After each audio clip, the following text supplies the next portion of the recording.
Now that was for lag 1. Okay, what if you want lag 2? Autocorrelation for lag 2. Okay, again, same way. But this time we want to lag by 2 periods. So the first range will be starting from the top, going starting from, leave 2 periods off and start from period number 3 going all the way to the bottom. That will be the first range. The second range will be start from the top and go all the way down to the last but 2. Okay, so that will be the numerator part. So you have sum product of residuals. So you leave the first 2, start from here and go all the way to the bottom.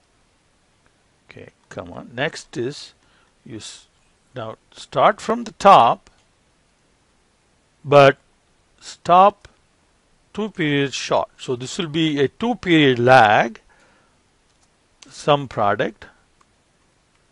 Okay, and the denominator is the same, it doesn't matter, so we can just simply use equal to B13 here.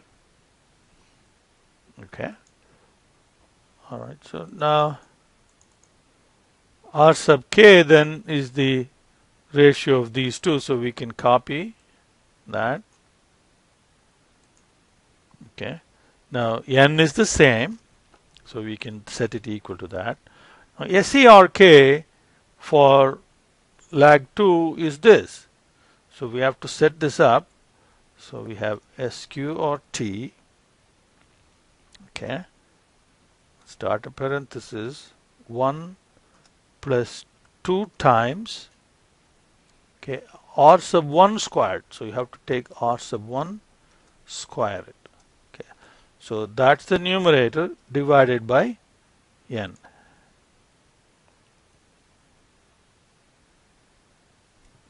Okay.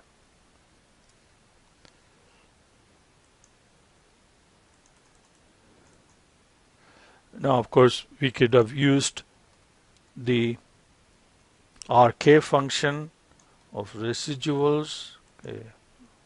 Now you indicate the entire range of residuals, comma 2 for 2 lag. Okay, so that's our RK. Now SERK, same way, SERK standard error is all the residuals, comma 2 will give us the SERK value. Okay.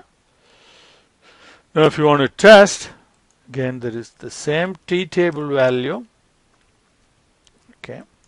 Lower limit and upper limit will be exactly like the same formula, so we can copy. Okay, now once again you see that the second lag also is significant. Okay, so we can actually plot, so use lag of 1, lag of 2, lag of 3, lag of 4, lag of 5, lag of 6 and so on. So with the lag on the x-axis and autocorrelation on the y-axis, we can set up a bar chart, and that bar chart is called autocorrelation function or ACF. So we'll be using ACF to study the residuals in more detail later on. Okay, so this is how you compute autocorrelation. Now, what about partial autocorrelation? So let's go back to Word document. Okay. Now, partial autocorrelation is the same as the additional F test that we talked about earlier. So you have a bunch of x's and you have y, right? Now if you want autocorrelation for one particular x, then you find the correlation between y and all the x's except that one that we are interested in. Okay.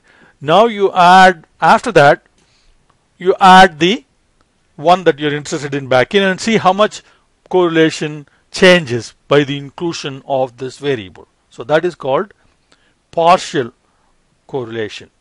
Okay. Now that is in general terms. When you use instead of Y, if you use residuals that are correlated and lagged, so if you take partial, you're suppose if you're interested in partial autocorrelation of lag 1 and you're considering total of about 15 lags.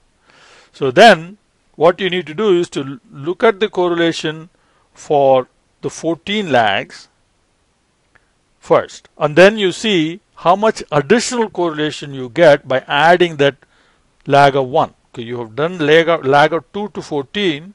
Now add lag of 1 as well in the equation, and then see what is the additional autocorrelation that you are able to derive, and that is called the partial autocorrelation. And we can also plot the partial autocorrelation function, so that is called PACF. So we'll be using partial autocorrelation function also, and again these are for the residuals in our analysis a little later on. So we have ACF and PACF. So we need to understand what these two concepts stand for.